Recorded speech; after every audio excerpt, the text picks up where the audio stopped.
You slide out of your mother's narrow tube and land hard on the ground. She turns and licks you clean. Your eyes are open, and all of your teeth are already intact since birth. Then comes the second pup, your brother. As soon as he raises his head, you lunge. You snap your jaw and lock your teeth on his neck. Your mother doesn't interfere, she just watches. He laughs as you bite deeper into his body. You twist and feel his strength fade slowly, until he doesn't move again. When it's over, your mother leans down and nudges you like nothing happened. You position yourself against her belly and feed. Then she picks you up and carries you to a den. She leaves at night to hunt and returns by the morning with blood on her neck and fresh milk in her stomach. You wait at the entrance, observing everything that moves. One day, another curious female approaches the den. She steps forward, but your mother doesn't let her near. She makes a loud, high-pitched sound from her throat and lunges at the stranger, chasing her off before she even reaches the opening. But eventually, your time alone ends. Your mom picks you up by the scruff and carries you out. Past the rocks, across the grass, into a larger den that's filled with movement. Dozens of cubs scramble over one another, all under the age of 1. Mom puts you down on the ground, and instantly one approaches. He playfully rears up to test you, not trying to harm you. You meet him head-on and he stumbles backwards as your skulls collide. This is where you'll stay from now on. This is where you'll learn who eats first, who to avoid, and how much you can take. Then, 5 weeks later, you smell a faint scent of meat before you can even see it. A haunch of something fresh, dragged in by a high-ranking female. You sprint over, but when you beg, she snaps at your face. So you step back with your heart pounding. That's how you learn. Here, only your mother will feed you. You fight for scraps, test your jaw on bones, swipe food from smaller pups. Your coat lightens as spots start spreading across your back. By 8 months, you no longer wait at the den. You follow your mother out instead. Into the plains, beneath the moon, toward the scent of blood and bone.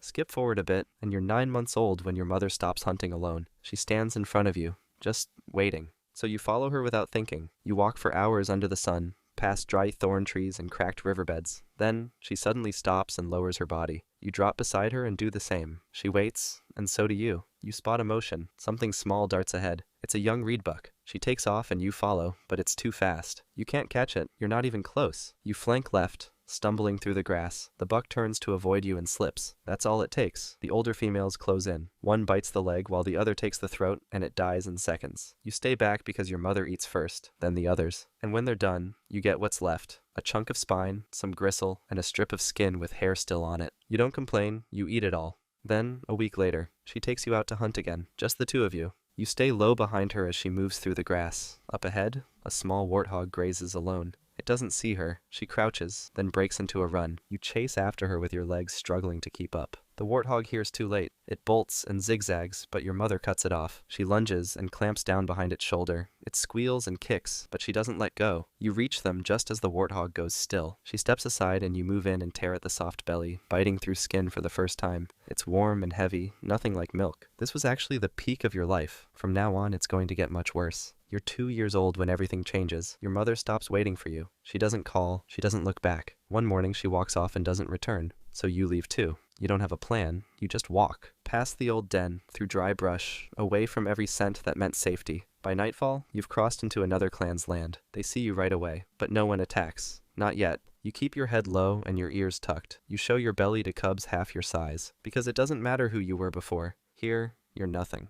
You follow behind the others at a distance, never too close. You don't eat first or second or at all most days. You wait for scraps, and sometimes you get lucky and they let you have them, but most of the time they don't. At night, they sleep together in a tangled pile. You find a patch of dirt away from the group and curl up alone. The other males are older and higher up in the hierarchy. They've been here longer than you, and that's all that matters. They feed before you, mate before you, and even get groomed before you. You're not even part of the group yet. You're just a shadow following behind. One day, you find a stripped bone by the edge of camp. You drop beside it, ready to chew what's left when a younger female walks up. She stares at it, and you hesitate. Then you let out a soft, uncertain growl, but she lunges before you even finish the sound. Her teeth slice your face, and she throws you down. You don't fight. You just wait for it to be over. When she finally leaves, you don't move right away. You stand still, watching her walk back to the group. This is how your new, miserable life starts. 1 year later, you're still at the bottom, but you've learned how to survive. One morning, the group moves. 2 females in front with another male beside them. You follow behind like always, not expecting anything. But then something runs. It's a rabbit moving fast through the grass. The females start chasing it. You run too, not because you think you'll catch it, but because your legs move before you think. The hare darts right, then left, and the others veer off to cut it off. You cut through the middle, crashing through the bushes, and come out ahead. The rabbit is already turning when your jaws close around its spine. You bite down hard. It kicks once, then goes still. You hold it down until the others arrive, then you back off without a sound and let them take it. That's the rule, but they all saw what happened. Later that night, while the group settles down, one of the females comes near you, not close enough to touch, but close enough that you know it's not an accident. The next few nights, you keep near her. She doesn't growl and doesn't chase you off, so you groom her when she stops walking. Then one morning, she slows down. She moves her body and lifts her tail. You drop your head, ease to the side, and mount gently from behind. A few minutes later, it's done. She walks away without looking back, and you don't follow. No one says anything, and no one moves you up the hierarchy. You don't think about her again, and you won't care about your offspring, even if they survive. That's not your role. The female won't let you near them when they're born. She'll raise them without you, protect them without you, and if they ask who their father was, she won't know either. Because she'll do this again with every male in the group. The more she mates, the better her odds. That's just how it works, and you don't take it personally. Skip forward a bit, and you're 5 years old now. Over the past few months, you've been introduced to stealing food from lions. It's how you've managed to survive this long without hunting every night. Lions do the hard work, and you just show up after. It usually happens near water. You smell blood in the air, follow the trail, and find a half-eaten carcass with a lioness still chewing on it. If you come alone, she chases you off, but if there's 5 or 6 of you, she leaves. She snarls, swings a paw, maybe snaps once, but she knows she's outnumbered. Sometimes you catch her just as she's finishing the kill. Other times, you come for the scraps. It doesn't matter what it is. If it fills your gut,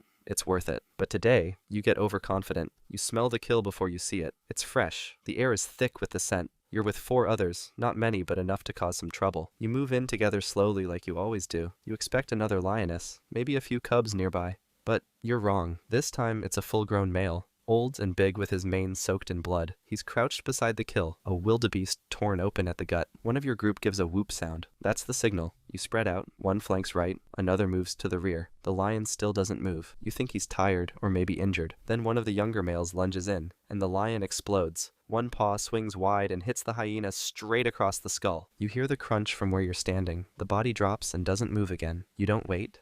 You run. You hear heavy steps behind you closing in fast. The ground shakes with each stride. You know he's chasing you. Then it happens, a loud scream coming from behind. You glance back and spot one of the females down. She tripped, and the lion is already on her. His front paw is pinning her spine. He bites into the back of her neck and she goes limp almost instantly. Her legs twitch once, then stop moving. He doesn't chase anyone else. That's what saved you. You keep running until your breath gives out and your legs can't hold your weight. When you finally return to the group, they don't look at you. The kill is gone and so are 2 of the others. That night you go hungry, but you're alive, and that's enough. A few months later, all the females start moving toward a noise in the distance. You follow them because they forced you to. You don't know what it is at first. Then you see the other clan. They're spread out across the hills standing tall. This isn't a hunt. It's a fight for territory. One of the females gives a long whooping call and that's all it takes. The 2 sides charge. You hit a male head on and both of you go down. You sink your teeth into his shoulder while he snaps at your neck. You twist and bite again. Then something rips behind you. You turn and pain explodes down your back. A female from the other side has you by the tail. You scream and kick, but she's already ripping backward.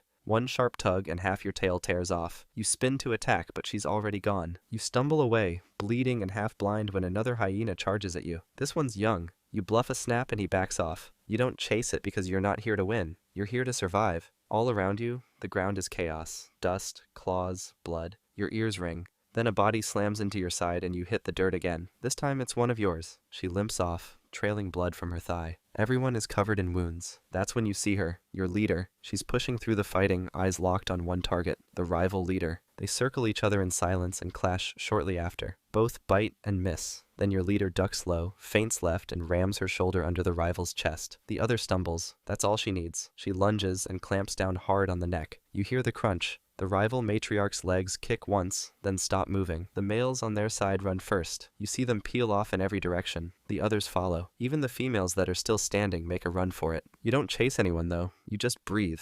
Some hyenas from your group drag others by the scruff. Some don't get up at all. But the line holds, and you've proven that the ground belongs to you. Skip forward, and you're 6.5 years old now. That's old for a hyena. Most of the ones you grew up with are already gone, but somehow, you're still here. You wake with the rest of the group, but no one greets you.